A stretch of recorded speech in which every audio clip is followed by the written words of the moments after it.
Assalamualaikum warahmatullahi wabarakatuh.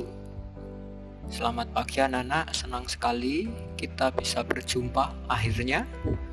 Setelah kita sudah ada PTS, ada masa karantina, ada 1 minggu kegiatan Maulid Nabi, kita bisa melakukan pembelajaran kembali ya. Saya harap anak-anak masih tetap semangat walaupun kita tidak bisa bertemu secara langsung, tidak bisa secara tatap muka bertemu anak-anak, namun saya harap melalui video ini anak-anak tetap semangat dalam mencari ilmu. Langsung saja kita akan membahas tentang pertemuan kita hari ini, membahas tentang penampilan lagu dan musik daerah. Karena kemarin kita sudah membahas tentang seni rupa, kita lanjutkan ke seni musik. Kita masuk ke peta konsepnya terlebih dahulu supaya anak-anak memahami apa yang ada di video hari ini. Bab yang kita bahas sekarang yaitu menampilkan lagu dan musik daerah. Nah, di bab ini kita nantinya berbicara dua subbab ya. Yang pertama mengenal gaya dan teknik menyanyi lagu daerah, dan yang kedua adalah bermain musik tradisional. Masing-masing subbab ini memiliki pembahasannya tersendiri. Yang pertama adalah gaya dan teknik ya. Ini materinya ada dua, yaitu ciri dan fungsi lagu daerah, dan yang kedua adalah gaya dan teknik lagu daerah. Selanjutnya di subbab bermain musik tradisional, kita akan mempelajari tentang yang dua hal juga. Yang pertama adalah musik Nusantara, yang kedua adalah jenis alat musik tradisional. Saya kira itu untuk peta konsep hari ini, agar ini memandu kita dalam mempelajari seni musik khususnya lagu daerah ya.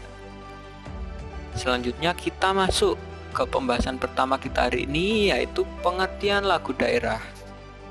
Kira-kira apa kalau ditanya apa itu pengertian lagu daerah? Kira-kira apa? Ya, lagu daerah ini merupakan lagu yang tumbuh dan berkembang di daerah setempat dan bersifat turun-temurun. Nah, ini. Jadi perlu diketahui kalau lagu daerah ini ada di daerah-daerah di Nusantara ya. Entah itu di Jawa, di Sumatera, di Kalimantan, pasti ada lagu daerahnya tersendiri. Nah, dan sifatnya itu turun-temurun, diturunkan generasi ke generasi oleh nenek moyang kita. Seperti itu. Kita lanjutkan lagi pembahasan kita tentang ciri lagu daerah. Nah, jadi perlu diketahui, kita harus mengetahui ciri-ciri lagu daerah. Lagu ini termasuk lagu daerah enggak ya? Kita bisa menentukan hal itu dengan memahami ciri-cirinya. Kalau lagu ST12 itu masuk lagu daerah apa enggak?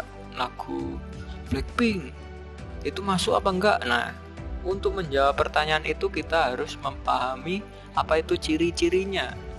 Yang pertama adalah memakai bahasa dialek setempat. Nah, berarti Blackpink tidak masuk ya, karena itu di Korea. Sedangkan bahasa dialek setempat itu ada di daerah Nusantara, di Indonesia. Nah, seperti itu. Tapi ST12 masuk di Indonesia, bagaimana? Nah, bahasa dialek setempat. Nah, kalau kita mempelajari hal ini, yang dimaksud bahasa dialek setempat itu seperti halnya lagu daerah kalau dilahirkan di Jawa Timur misalnya, itu menggunakan bahasa Jawa ya kan.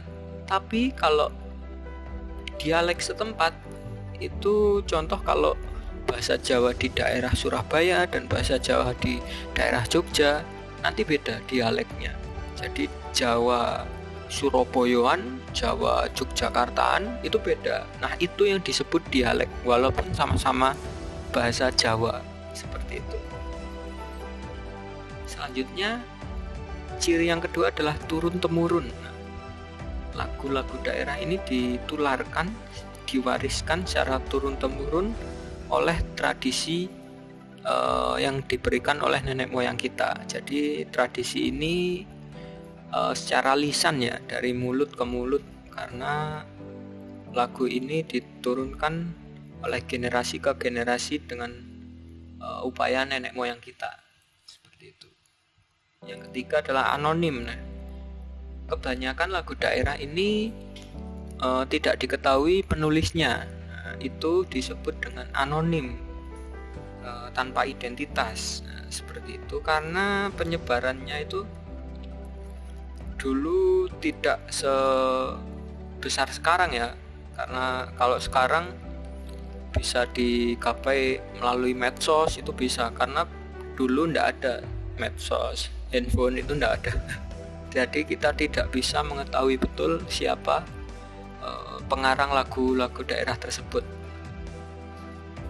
Selanjutnya alat musik tradisional. Nah, kebanyakan lagu daerah ini diiringi dengan alat musik yang ada di daerah setempat. Nah, kalau di daerah Jawa secara umumnya pasti memakai alat-alat musik gamelan, kendang dan lain sebagainya. Itu sebagai alat pendukung dalam memaksimalkan suasana atau ekspresi yang diberikan oleh lagu daerah tersebut. Selanjutnya penyebarannya secara mulut ke mulut. Nah, yang tadi kita bahas yaitu karena lagu ini diciptakan nenek moyang pada zaman yang belum ada teknologi.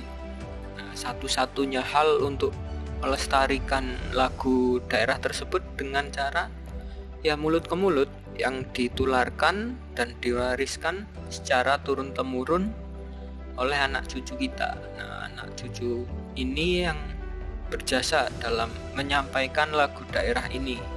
Sampai sekarang kita bisa menikmatinya. Contohnya apa? Lagu daerah itu bisa kita kenal Ampar-ampar pisang. Pernah tahu lagu itu? Nah, itu termasuk lagu daerah. Lalu apa? Gundul-gundul pacul. Itu juga termasuk lagu daerah. Banyak sekali, kalau saya sebutkan nanti bisa 2 jam sendiri ya, bahkan lebih, seperti itu. Selanjutnya pembahasan kita yaitu difungsi. Nah, jadi lagu daerah itu tidak main-main ya, memiliki fungsinya tersendiri. Nah, jadi fungsi itu kegunaan lagu ini ada jadi lagu daerah. Yang pertama adalah untuk media komunikasi. Nah, ini lagu daerah digunakan untuk media komunikasi secara langsung. Jadi setiap penyanyinya pasti membawakan lagu dengan penuh penghayatan dan perenungan secara seksama. Walaupun di lagu daerah ini bait dan melodinya itu sederhana ya, dan bersifat umum. Jadi sangat mudah untuk dipelajari dan dihafal. Nah, itu untuk media komunikasi. Yang kedua adalah sarana hiburan. Jadi lagu daerah bisa digunakan untuk sarana menghibur masyarakat, jadi khususnya orang-orang yang untuk mengalihkan pikiran dari rutinitas pekerjaan sehari-hari. Ini bisa berfungsi sebagai sarana hiburan ya, lagu daerah. Jadi kalau waktu penat, anak-anak bisa menyetel lagu daerah ini ya untuk sarana hiburan. Kita lanjut ke sarana upacara adat. Nah, jadi perlu diketahui kalau lagu daerah di kebanyakan daerah di Nusantara bisa digunakan untuk sarana upacara adat, seperti halnya upacara keagamaan, upacara penerimaan tamu, upacara hari-hari tertentu itu masih bisa menggunakan lagu daerah.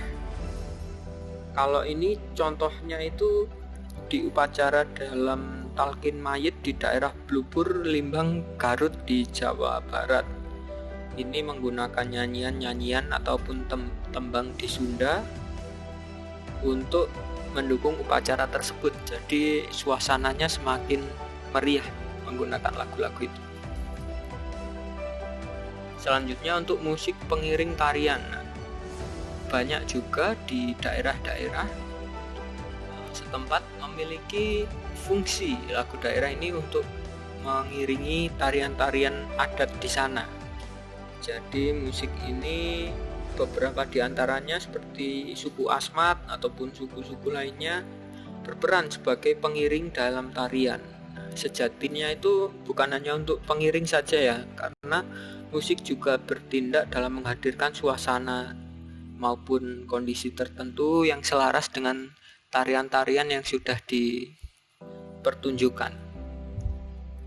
Itu dia. Selanjutnya ada di gaya dan teknik. Jadi setiap lagu tersebut memiliki gayanya tersendiri ya. Jadi yang pertama kita bahas adalah gaya lokal. Apa sih gaya lokal ini?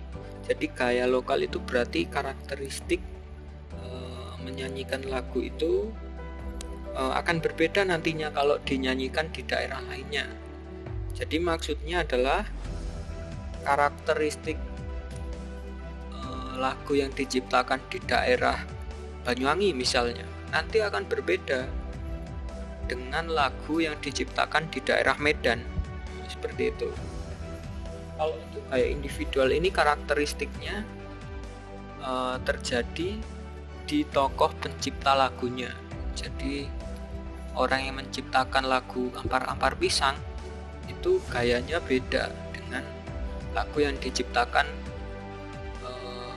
pencipta lagu lainnya. Itu untuk gaya individual. Jadi gayanya itu berdasarkan pada pencipta lagunya.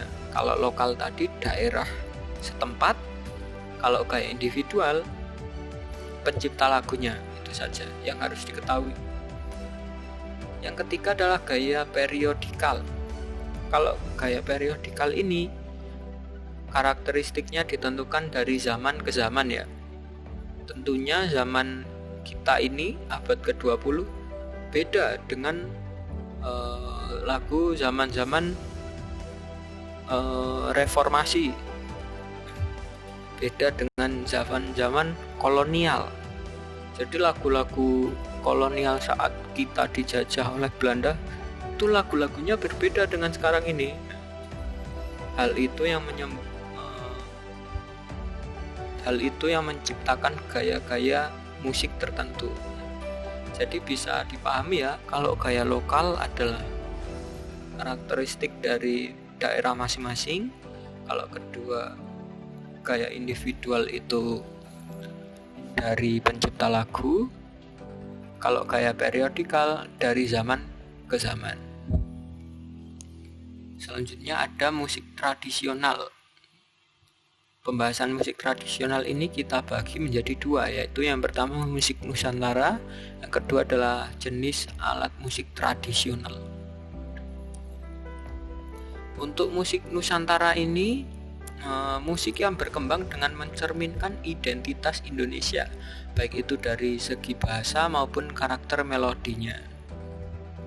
Perlu diketahui kalau musik Nusantara ini tersebar di segala penjuru kepulauan di Indonesia ya, mencakup NKRI ini, Negara Kesatuan Republik Indonesia, dan di tiap daerahnya itu memiliki karakteristiknya masing-masing sesuai kekayaan dan kebudayaan tiap daerah kemasyarakatannya. Contohnya kalau di Banyuwangi ini kita memiliki kebudayaan dan karakteristik geografis yang berbeda nantinya dengan daerah Malang, seperti itu. Kalau misal di daerah Banyuwangi kita memiliki pegunungan, dikelilingi laut, selat yang dekat dengan Bali, perbatasan Bondowoso, Situbondo, Jember, itu nantinya berbeda halnya secara geografis dengan daerah-daerah lainnya. Nah, hal ini yang dinilai memiliki karakteristiknya dan ciri khasnya tersendiri dari tiap daerah-daerah tersebut.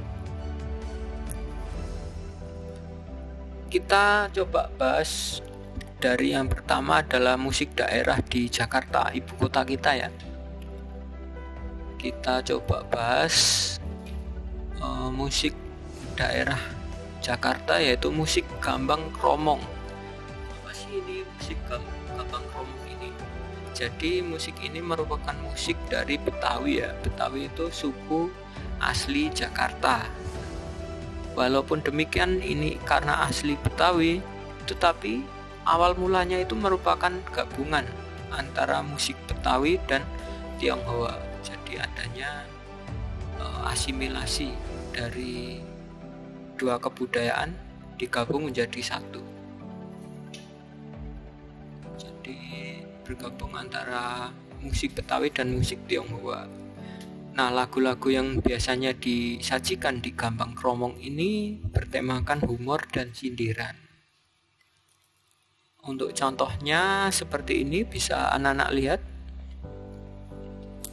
Jadi Gambang Kromong ini terdiri dari banyak alat musik ya.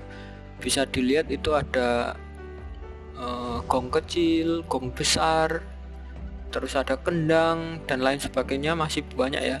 Itu alat-alat set yang ada di Gambang Kromong.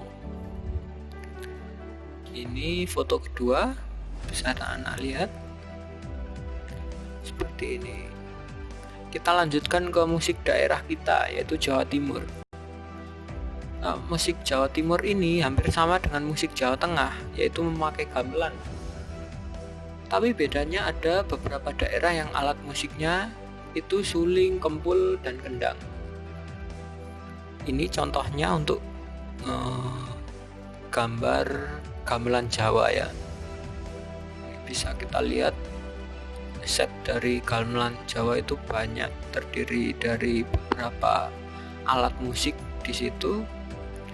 Tidak bisa saya lampirkan satu persatu karena nanti bisa memakan durasi yang banyak ya. Anak-anak kan nanti bosan melihat pembelajaran kita tentang seni budaya ini. Jadi kita pas saja, tapi anak-anak tentunya harus memahami ya, karena kita di Jawa Timur memiliki budaya yang namanya gamelan Jawa. Itu harus anak-anak pahami.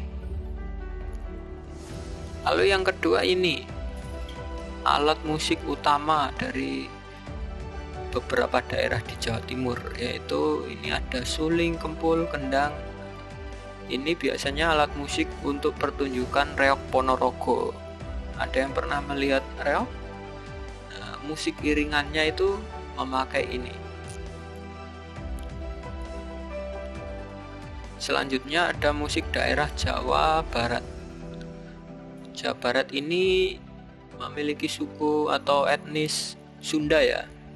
Jadi orang Sunda itu lagu dan instrumennya digunakan untuk pengiring tarian dan lagu. Jadi genre musik Sunda itu meliputi tarling atau biasanya populer di wilayah Purwakarta, Cirebon, dan sekitarnya. Selain tarling, ada banyak lain seperti angklung, cemplungan, gamelan degung, arumba, dan lain sebagainya. Selanjutnya ada di musik daerah Bali. Jadi kalau musik daerah Bali ini merupakan budaya Bali yang juga telah diwariskan secara turun-temurun. Berikut adalah jenis alat musik tradisional Bali yang beragam. Jadi yang pertama adalah genggong takep, gangsa Bali, gamelan Bali, genggong Bali, rindik, cengceng, gerantang, calung bumbung, dan lain sebagainya ya. Nanti bisa lebih detail di pembahasan berikutnya. Ini contoh gamelan Bali, agak berbeda dengan gamelan Jawa, tapi intinya sama ya, untuk melestarikan budaya di daerah setempat. Kalau ini contoh dari suling gambung. Suling gambuh ini merupakan suling asli dari daerah Bali. Daerah lain berbeda nama dan bentuk yang disajikan. Selanjutnya jenis alat musik. Jadi alat musik tradisional ini kasanahnya adalah musik tradisional beragam dan tersebar di seluruh provinsi Indonesia. Kehadirannya bukan hanya dinikmati masyarakat daerah asalnya maupun masyarakat Indonesia saja, melainkan telah melanglang buana hingga ke mancanegara. Jadi musik-musik kita itu sudah dihargai di tingkat luar negeri ya. Jadi kita sebagai masyarakat Indonesia juga harus menghargai betul apa budaya yang sudah nenek moyang kita tinggalkan. Jadi jangan sampai kita lupa dengan budaya kita sendiri, malah mengagung-agungkan budaya bangsa lain. Nah itu jangan ya. Jadi kita boleh mengagumi budaya bangsa lain, tapi jangan sampai budaya kita sendiri terlupakan. Seperti itu. Kita coba bedah satu persatu. Dari yang pertama adalah alat musik angklung. Jadi alat musik ini dibuat dari bambu, dibunyikan dengan cara digoyangkan. Ya, digoyangkan, bunyi disebabkan oleh benturan badan pipa atau bambu sehingga menghasilkan bunyi yang bergetar dalam susunan harmoni. Nah, ini bisa kita lihat alat musik angklung itu seperti ini. Banyak sekali model-model angklung, tapi secara garis besar angklung juga seperti ini. Jadi ada yang kecil, ada yang besar, itu nantinya memiliki suara yang berbeda-beda. Selanjutnya adalah beduk.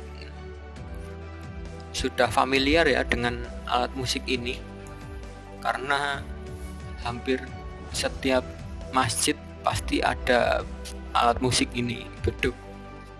Jadi beduk ini merupakan instrumen musik tradisional yang telah digunakan sejak ribuan tahun, yang berfungsi sebagai alat komunikasi.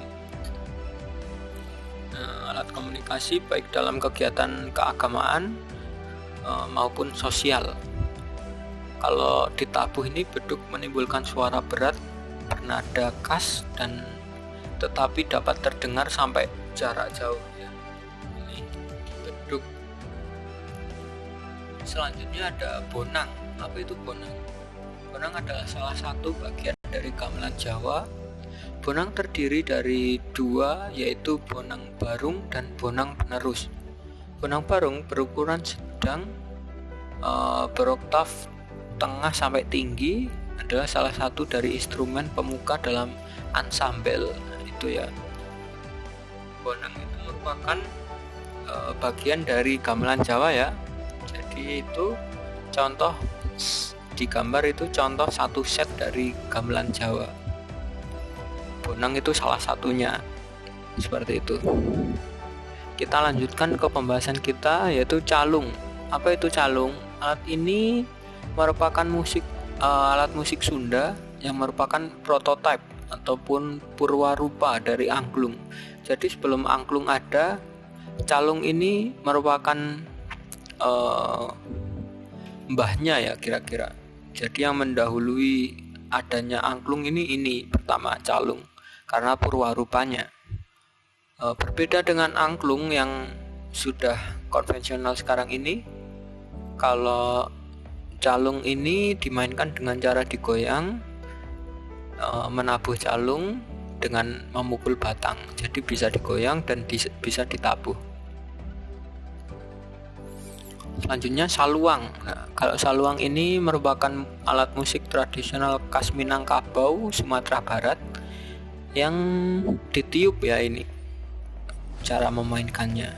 Ini terbuat dari bambu tipis. Kemudian ada sasando. Kalau sasando ini alat instrumen petik ya, yang dimainkan dengan cara dipetik. Instrumen ini berasal dari Pulau Rote, Nusa Tenggara Timur. Secara harfiah nama sasando itu menurut asal katanya dalam bahasa Rote artinya sasandu, yang memiliki artian alat yang bergetar atau berbunyi. Jadi alat musik ini dilakukan secara dipetik, seperti halnya gitar, seperti itu. Selanjutnya ada tifa. Ini merupakan alat musik khas Indonesia bagian timur, khususnya Maluku dan Papua. Alat musik ini bentuknya menyerupai kendang dan terbuat dari kayu yang dilubangi tengahnya. Tifa ini mirip alat musik gendang yang dimainkan dengan cara dipukul. Konsepnya ini hampir sama dengan gendang yang ada di Jawa, namun karena berbeda daerah setempat, ini kalau di daerah Maluku dan Papua namanya tifa. Seperti itu. Mungkin itu pembahasan kita hari ini. Untuk materi pembahasan kita mengenai bab lagu dan musik tradisional ya. Saya harap anak-anak bisa mencerna ilmu yang kita berikan hari ini. Saya kira itu saja untuk materi seni budaya hari ini. Untuk itu coba lihat di LKS halaman 31. Coba isi penilaian bab 2 ya. Penilaian salah satu jawaban yang paling tepat ini mulai bab 1 sampai kedua. Jadi pilihan ganda dan soal uraian.